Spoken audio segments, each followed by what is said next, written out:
Buddies आज हम discuss करेंगे best books and study material for our NEET. इस साल हम क्या यूज़ करेंगे और मैं क्या यूज़ करूँगी वही आप लोग भी यूज़ कर सकते हैं। सबसे पहले हम हमारी एनसीईआरटी को कंप्लीट करेंगे, उसके बाद ही हम कोई और बुक के बारे में सोचेंगे। ओके, बायोलॉजी के अंदर तो खासकर एनसीईआरटी को आपको कम से कम 5 बार या 10 बार मिनिमम आपको एक पढ़ लेना चाहिए, दोनों क्लास की बायोलॉजी 11th और 12th की। या फिर आप ऐसे भी कर सकते हैं, अगर आपने एनसीईआरटी का सपोज़ कीजिए आपने एक चैप्टर पढ़ लिया, उसके बाद एमटीजी की बुक या दिनेश बुक में से आप क्वेश्चन प्रैक्टिस कर सकते हैं। एमटीजी की बुक्स बहुत अच्छी हैं क्योंकि ये स्ट्रिक्टली एनसीईआरटी को फॉलो करती हैं। और उसके बाद हम PYQs chapter wise, weekly test, full revision जब होगा जब हमारा पूरा सिलेबस कंप्लीट हो जाएगा। ये हमें सब कोर्सेज सारे सब्जेक्ट्स में ये हमें फॉलो करना है, हमें फुल रिवीजन एक बार करना ही करना है। और मॉक टेस्ट तो अगर आप कोई कोचिंग ले रहे हैं या ऑनलाइन आपने कोई कोर्स ज्वाइन कर रखा है, वहाँ से आप मॉक टेस्ट कर सकते हैं। ओके, उसके बाद मैं तो फिज़िक्स में, देखो फिज़िक्स मुझे बहुत हार्ड लगती है और सबको लगती होगी यार, ऑब्वियस सी बात है फिज़िक्स हार्ड होती है। तो आप उसमें लेंगे एनसीईआरटी, एच.सी. वर्मा सब बताते हैं, तो मैं भी यही बताऊंगी एच.सी. Verma is best. और अगर आपको एच.सी. वर्मा नहीं लेनी तो आप डी.सी. पांडे ले सकते हैं। वीकली टेस्ट, पीवाईक्यू, रिवीजन और practice is must for physics. Okay, physics में आप अपनी बेसिक मैथ्स, सबसे पहले बेसिक मैथ्स की तैयारी कीजिए, सबसे पहले बेसिक मैथ्स, फिर उसके बाद ही आप एनसीईआरटी खोलेंगे। ओके, क्योंकि बेसिक मैथ्स फिज़िक्स में बहुत काम आती है। और ये इसके लिए सॉरी, रियली सॉरी यार, ये गलती से बन गया था पेज पे। और केमिस्ट्री में एनसीईआरटी, मैंने एनसीईआर लिख दिया, सॉरी।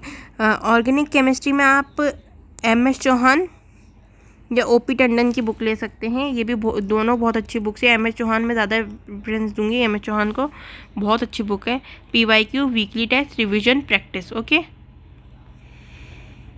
और एक और बात, अगर आप खुद अपना टेस्ट लेते हैं, अगर आप खुद अपना टेस्ट ले रहे हैं तो सबसे पहले आप अपना टेस्ट खुद चेक कीजिए और जितनी गलती हो सके उतनी निकालिए, अपनी गलती छुपाइएगा मत।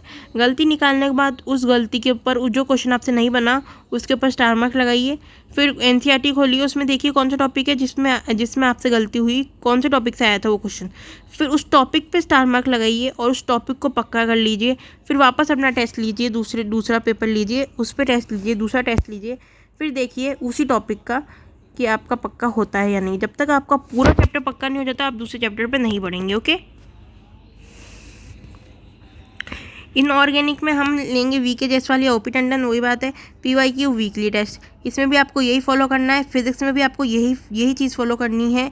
टेस्ट लीजिए, जितनी हो सके गलतियाँ निकालिए, उसको इम्प्रूव कीजिए, स्टार मार्क लगाइए जो गलती हुई है उसके ऊपर, फिर उस टॉपिक को इम्प्रूव कीजिए, अपने टॉपिक को, और फिर आगे बढ़िए। ओके, चलो last but not the least, हमारी फिज़िकल केमिस्ट्री में हम लेंगे एन अवस्थी यानी कि नरेंद्र अवस्थी। ये जितनी भी बुक्स है ना, एम.एस. चौहान, वीके जायसवाल, सब बालाजी पब्लिकेशन की। मैंने आपको मेरी पिछली वीडियोस में बताया था कि बालाजी पब्लिकेशन की बुक्स बहुत अच्छी होती हैं। या तो फिर आप ओ.पी. टंडन लीजिए, डी.सी. पांडे लीजिए फिजिकल केमिस्ट्री के लिए। आप एम.टी.जी. भी यूज़ कर सकते हैं केमिस्ट्री के लिए। ओके, केमिस्ट्री की एक ही बुक आती है एम.टी.जी. की, जिसमें तीनों होते हैं। ओके, तो आप एम.टी.जी. भी यूज़ कर सकते हैं अगर चाहें, लेकिन मैं आपको सजेस्ट करूँगी कि आप बालाजी पब्लिकेशन की ही बुक्स लीजिए, क्योंकि मुझे पर्सनली बहुत पसंद है वो।